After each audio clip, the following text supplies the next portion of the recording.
Next second అనేది only offline coaching. అంటే ఇందాక చెప్పిన దాంట్లో సేమ్ ఫీజులే ఉంటాయి, ఒక్కొక్క 1000 రూపీస్ తక్కువ ఉంటుంది.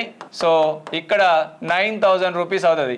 సో ఇందాక ఫస్ట్ ఆప్షన్కి సెకండ్ ఆప్షన్కి ఏ కోచింగ్ అయినా కూడా 1000 రూపీస్ తగ్గుతుంది. 9000 అవుతుంది, ఇది 15000 అవుతుంది, 15000 ఉంటుంది. దీంట్లో ఫ్యూచర్స్ ఏముంటుందంటే ఆఫ్లైన్ కోచింగ్ ఉంటుంది, ప్రింటెడ్ మెటీరియల్స్ ఉంటాయి, డైలీ టెస్ట్ ఉంటాయి, గ్రాండ్ టెస్ట్ ఉంటాయి, అప్ టు ఎగ్జామ్ దాకా గైడెన్స్ ఉంటుంది.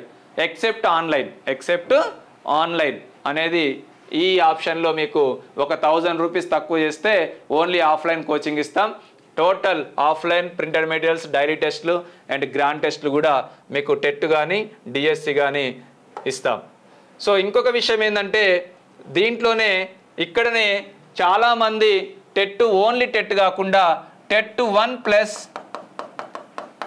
DSC SGT, TET 1 plus DSC SGT 18,000 rupees ఉంటుంది. 18,000 రూపీస్ ఉంటుంది. టెట్ 2 ప్లస్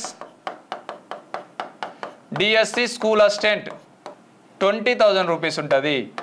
అంటే టెట్ కమ్ డిఎస్సి కన్నా ఒక 2,000 రూపీస్ ఎస్జిటికి ఉంటుంది. 16,000 అయితే ఇక్కడ స్కూల్ అసిస్టెంట్కి అయితేనేమో 20,000 రూపీస్ ఉంటుంది.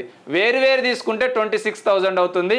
Combination TET come DSC SGT తీసుకుంటే 18,000 మాత్రమే. TET come DSC school assistant తీసుకుంటే 20,000 రూపీస్ అవుతుంది. So better you choose TET come DSC, ఎందుకంటే టెట్లో వెయిటేజ్ పెంచుకోవచ్చు, డిఎస్సిలో కూడా మంచి మార్కులు పొందొచ్చు. సో ఎస్జిటి వాళ్ళకు మాత్రం better you choose TET come DSC SGT. School assistant వాళ్ళు టెట్ క్వాలిఫై అయిన వాళ్ళు టైం కావాలనుకుంటే డిఎస్సికి తీసుకోండి. క్వాలిఫై కాని వాళ్ళు మాత్రం compulsory you take TET come DSC, ఎందుకంటే మనం టెట్ రాసేదే డిఎస్సి కోసం కాబట్టి. ఇమీడియట్గా ఎట్లాగూ డిఎస్సి బ్యాచ్లు స్టార్ట్ చేస్తాం టెట్ అయిపోగానే కాబట్టి. వేరు పే చేస్తే 26,000 అవుతుంది, కాంబినేషన్లో పే చేస్తే 20,000 రూపీస్ అవుతుంది అనేది గుర్తుపెట్టుకోండి. ఇది సెకండ్ ఆప్షన్, ఆఫ్లైన్ కోచింగ్.